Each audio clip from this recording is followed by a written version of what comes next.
What's up, everybody? This is a quick little video on just one aspect of the two-arm kettlebell swing. It's just a common fault that a lot of people make in terms of what I'm going to consider more of an active hip hinge versus a passive hip hinge. Now, in terms of the swing and the deadlift, again, once you get to the back of the position, the shoulder blades should be over top the foot. So if I were to take this dowel just to illustrate the line, when I get to the back position, I can draw a line from my shoulder blades and it should land within my foot.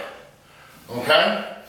Now, a lot of times people will do what I consider like a passive hip hinge, which looks more like so.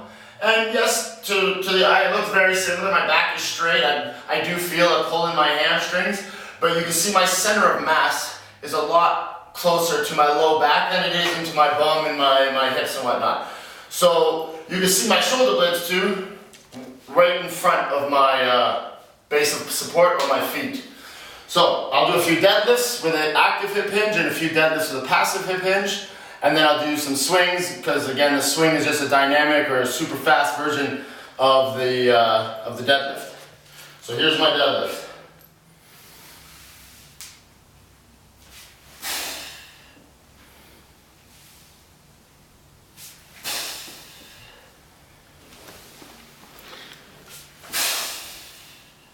And here are some passive hinges.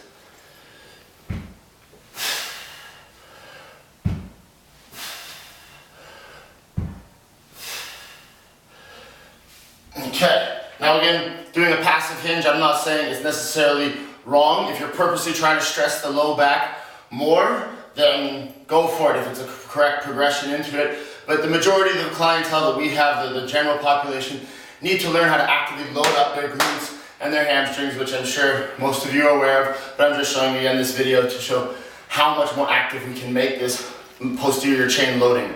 So here's the swing with a proper active hip hinge, and then I'll show a few with the passive hip hinge. And again, you'll see at the bottom of my swing, you should still be able to draw a line from my shoulder blades down within my footprint.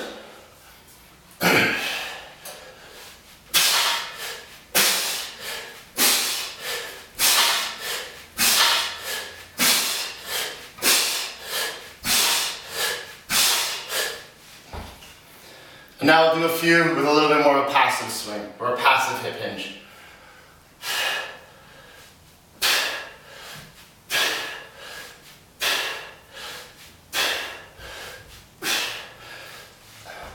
Again, to most eyes, they probably look very similar, but big difference in terms of where the stress is, majority of the stress is placed in the body. And again, we want bum hamstrings in that back position of the swing.